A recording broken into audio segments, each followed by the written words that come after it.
Hi folks, welcome to the Epochs of the Lotus Eaters, episode 74, William the Conqueror Part 2. So in this episode I'm joined by Bo, and we are going to be talking about the Norman invasion of England, because it deserved its own entire episode, frankly. I don't want to skim over any of it because it's such an important event in this country's history. God, yeah, I mean, massive, isn't it, really? Yeah. It's one of the first things you learn, again, before recent years, when our own history seems to be deliberately put on the back burner. In the before times, it would be one of the first things you learn, isn't it? Yeah, when we were young, it was an important event in school and in English history. Now, but anyway. Not so much. But it seems to be, it is sort of a watermark moment, isn't it? And all historians agree 1066 is just, from the point of view of a historian, it's just a perfect turning point. To mention, because you get those years throughout history where it's like the fall of Constantinople. It's convenient to mark the changes of different epochs at these points, and 1066 one of them. And the thing is, I do think that the Norman conquest does fundamentally change the sort of character of England, because it's really insular before then.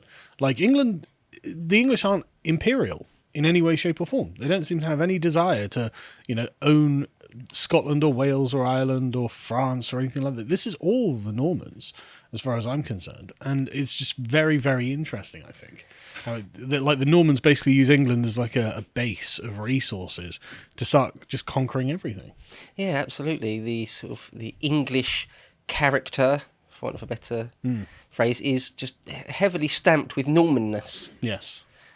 I mean, there's just no denying that, heavily. Yeah. I mean, a lot of the kings for generations after this spoke French, not English. Yeah. Just one thing to say about sort of Scotland and things. Later, it will be in another epochs.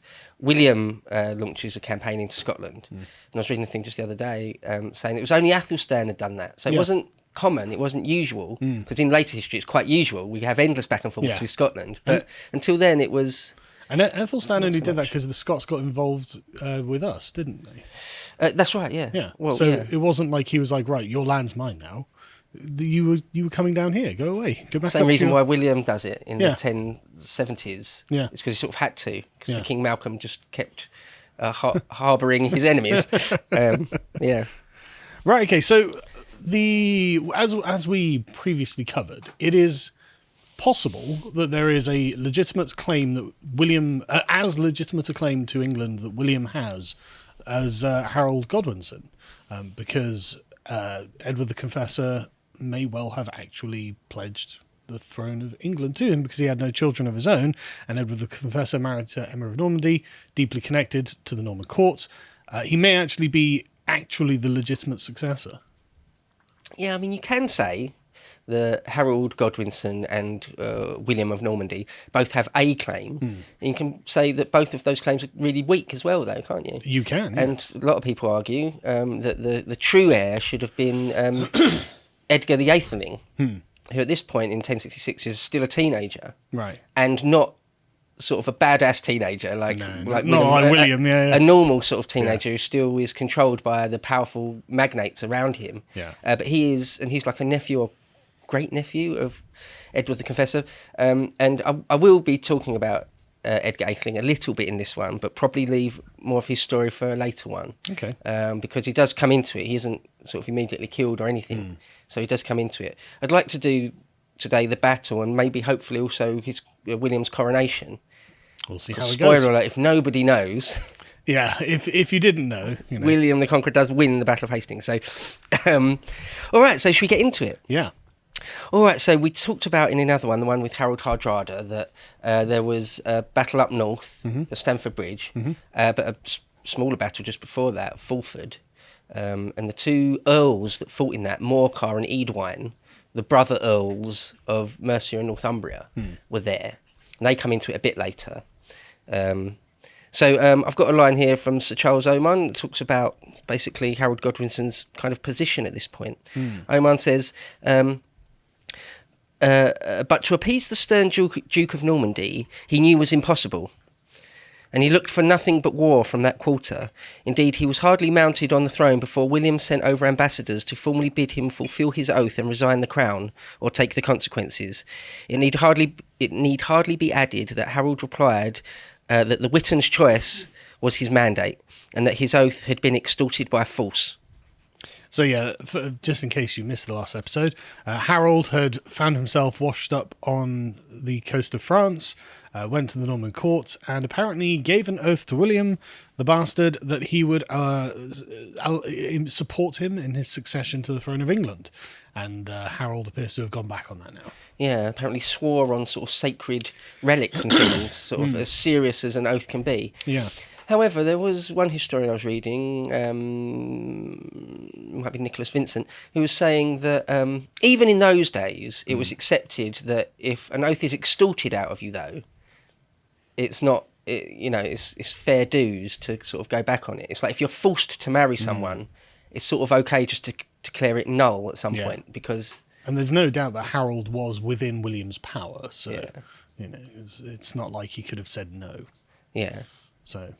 No, absolutely. So William, in his mind, all the accounts agree that he's not going to have it.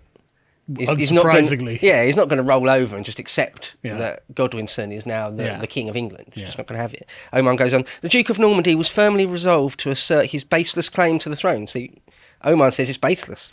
I think that's very patriotic, but I don't think it is actually baseless. It's not entirely baseless. No. I would call it weak, but it's not baseless. I agree. I think they're both actually fairly weak claims, to be honest. But they're the most powerful men with claims. So, but it's certainly not utterly baseless. No, not at all. But it says his baseless claim to the throne by force of arms. He had a large treasure and many bold vassals, but he knew that his own strength was insufficient for such an enterprise as the invasion of England. Accordingly, he proclaimed his purpose. All over Western Europe and offered lands and spoil in England to every adventurer who would take up arms in his cause. And this is how he built his large coalition. So let's talk about that, because apparently it did take him a while. It's big. The numbers are disputed, and I'll talk about that in a little bit of detail in a minute. But something in the order of 7,000 to 12,000, probably something like 10,000 men. Yeah, that's the number that's traditionally given. Right. About 10,000 on each side. And there's lots of debate between the original sources and subsequent historians over who had the bigger army, because the original sources are completely at odds with each other. Some say Harold's host was vastly bigger. Really? Yeah, and some say no. William's army was sort of unparalleled, hardly ever been seen before. But modern scholarship seems to suggest, or does suggest, that they're pretty much the same. Yeah. On some sort of parity. Yeah, I've read a lot about the Battle of Hastings, and of all the sources I've read, I've never read anything that really indicates there's a significant numerical advantage on one side or the other. Right. Even if it's like 9,000 on one and 10,000 on the other, that's not very significant, frankly. So one thing, just a quick word to say at this point again about the sources, is that the main ones here are William of Poitiers, who was actually there, saw things with his own eyes. The other one I mentioned before is a poem called The Carmen, or its full name is The Carmen de Hastinge Proelio, but people just call it The Carmen, by, we don't know exactly, but they think it's by the Bishop of Amiens, right. Guy de Amiens, who again, it was sort of contemporary. And so serious scholars sort of look to those two and compare those two against each other very, very closely. What is omitted, what's stressed, all that sort of thing. And then there's later histories like Aldrich Vitalis and things. And we've got the D Chronicle. There's all sorts of I've mentioned before, various versions of the Anglo-Saxon Chronicle. The main one is the D Chronicle for this point. Okay, so just one more line from Charles Oman about William's preparations. Oman wrote, William's military preparations were so great that he was able to enlist thousands of mercenaries from France, Brittany, Flanders and Aquitaine. Of the great army that he mustered at the port of St. Valery, only 1/3 were native Normans. William took 6 months for his preparations. He had to build a fleet, since Harold had a navy able to keep the channel. So that's interesting, isn't it? Well, he's got Alfred's navy, hasn't he? Yeah, or some of it. The descendant components of it. Yeah. So one of the main things that always gets mentioned is that that William the Conqueror's army was held up from crossing the channel by bad weather. sort of a month or more of bad weather. It seems he spent all of August, or just say the dates. It's famously the 14th of October is the Battle of Hastings. So that's the date we're heading towards here. Yeah. And mainly you want to do your fighting in the summer, usually, nearly always. And he apparently spent all of August getting his army together, lots of horses as well. And the logistics of that is interesting. How much hay and fodder you need, how much horse waste will there be? Yeah. Like people say tons and tons and tons. Yeah. How is it possible? Kind of thing. But I always wonder this about ancient logistics. They must have worked really, really hard, frankly. And at first he mustered them at a place called Dives, or the mouth of the River Dives in France. And then they went across to a bit further along the coast to Saint Valery. So there's a bit more detail for you there. But basically, the weather prevented them from just hopping across when they wanted to. And so it wasn't until late September, we think either the 27th or the 28th of September. And so, again, modern historians sort of argue about that and talk about that. Was it purely the case that the weather just prevented them from doing that? Because it seems like quite a long window of time where there was no break in the weather. Seems unlikely, totally possible, but seems a bit unlikely. Or was it possibly, I don't know if I put much story in this, but was it possibly a deliberate ploy by William, hoping that either Harold Godwinson would be defeated up north and there would just be chaos in England, which would be to his advantage, or even that Harold's army, the feared, would disband because it's too late in the summer now. Yeah. Because that's a thing that comes up loads. Right, yeah. So if he could wait until they disband in September, late September, then he could bounce across and there's sort of no one opposing him. So was it maybe deliberate? They think it probably was just the weather. Well, we don't know. I mean, it's... I suppose from William's perspective, if the weather has been really rough for the past 2 weeks, really, really rough, and then you've got like a day of clear water, you'd be like, I'm not risking it. You know, I want a good week of clear weather before I take the biggest army I'll ever see across on this dangerous journey. Because, you know, one storm could sink the entire thing and then that's it. You're dead as well. So, you know, I could see prudence being a factor. Even if you've got a few clear days every now and again, you'd be like, no, I'm not taking that risk. And to state the obvious, it is a massive gamble. The whole thing is just one massive gamble. So you've got to be quite careful. And it's not like Harold hasn't like just crushed the Vikings. You know, it's not like Harold can't win battles. Yeah. So it's, you know, the everything is to play for. The stakes are incredibly high, and it's not a guarantee that William's going to win at all. And in fact, it doesn't look at parts like he is going to win. You know, so it's incredibly risky.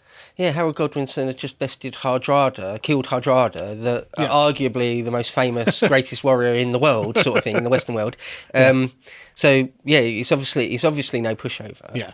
From William of Poitou, he says tempest and continuous rain stopped them from crossing over. But it's entirely plausible. The Carman says he had something in the order of 700 ships. That's a lot of ships. That's a lot. That's big. It's a very big fleet. For the 11th century. That'd be big for the Romans. Yeah, that's a big fleet.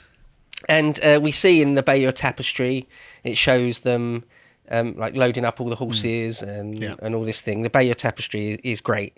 But where he went across from Dives to St Valery and had to stay there for a while, seems like some people lost their nerve because there's some accounts of deserters at that point, saying, is this thing ever going to happen? It's like late September now. It's some of us have got to go back and till the fields and whatever. Yeah. And you said it was going to be all over by the end of summer. It's the end of summer now. What's going on? Another line from William of Poitiers, who I will be quoting a fair bit in this, because he's the best. It's much longer than the Carmen, so it's pretty much the best source, primary source. He says that the ships look like, quote, like a flock of doves. All the men getting into the ships, these thousands, maybe 10,000 men getting into ships, were like a flock of doves seeking their lofts. The throngs of infantry rushed to take their places on the boats. So there's just no doubt that it's a big invasion attempt. It's not half-assed in any way. No. William's putting everything he has into this. Yeah. Really rolling the dice. It really is.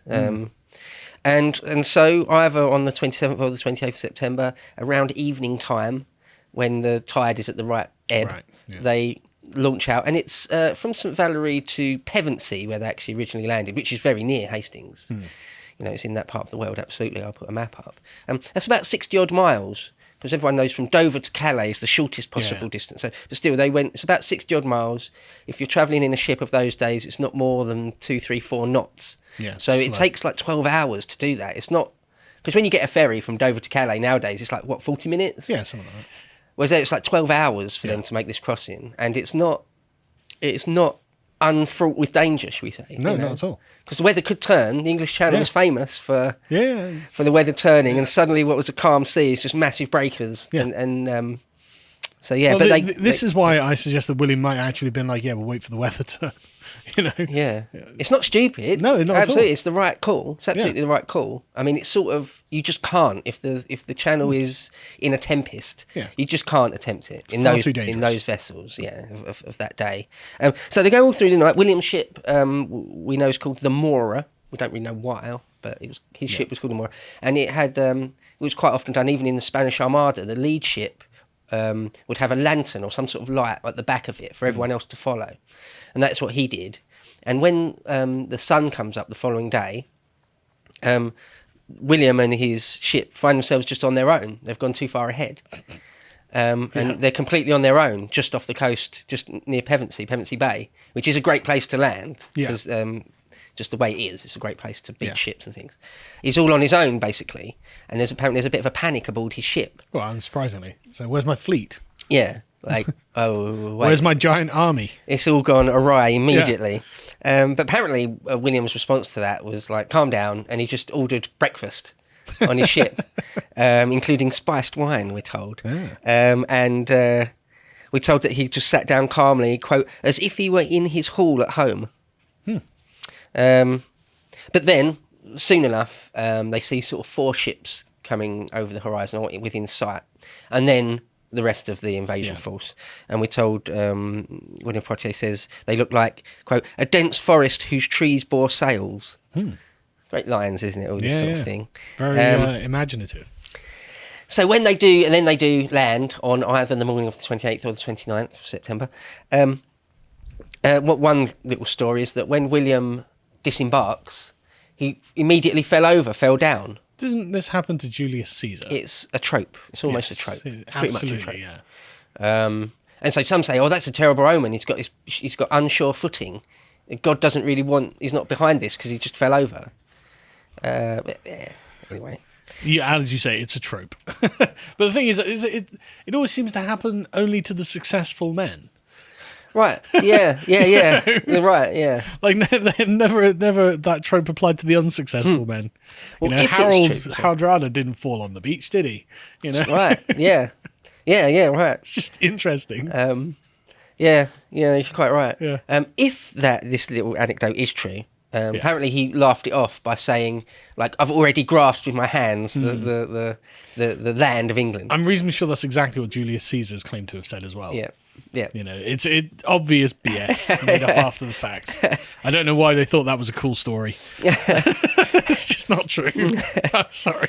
Well, one thing to say about that sort of thing now is that historians always copy each other. Always. Yes, yeah. When you read the history of Churchill, he's copied Oman loads. In fact, he just copies lines from Tacitus here and there, almost verbatim.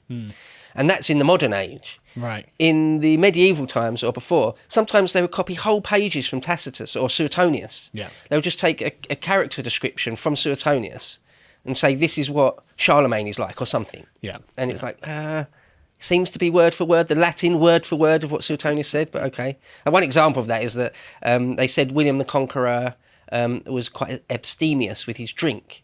And there is directly a line from Suetonius talking about Augustus.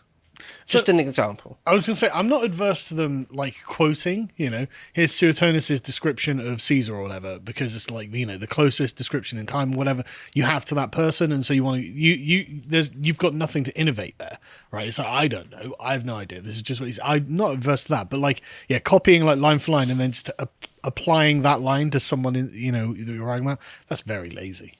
Yeah. Very lazy. Yeah, cutting, pasting the name of the guy you're talking about in place of Augustus. Yeah.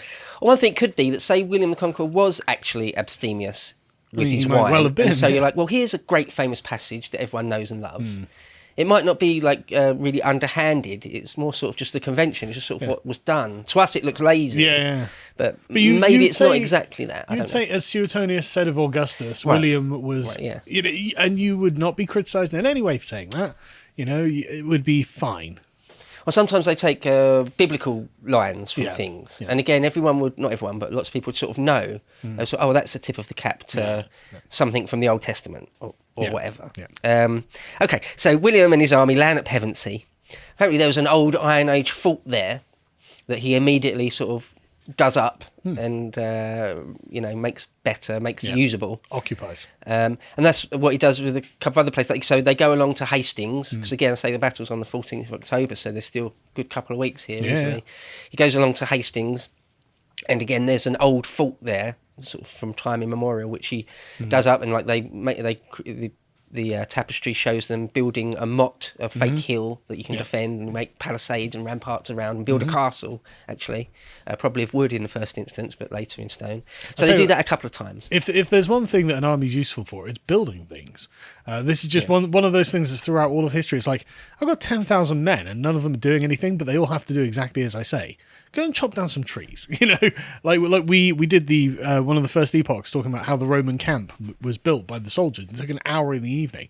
Now, I'm sure that William took a lot more than an hour, but 10,000 men is a good labour force. You know? And it's good to keep them busy. Yeah, exactly. Because these are a lot of them, especially mercenaries, adventurers, should we say. These are not the reliable, trustworthy, noble types. Yeah, they're not like 19th century infantry divisions that you order to do something and they kind of exactly do it. It's not like that at all.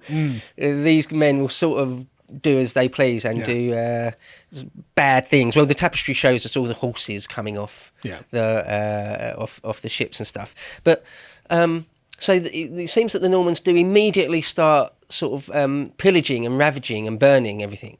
What a shock. A sort of a famous-ish bit in one of the more famous segments of the Bay of Tapestry, where it shows Normans burning down houses and women and children fleeing for their lives and things.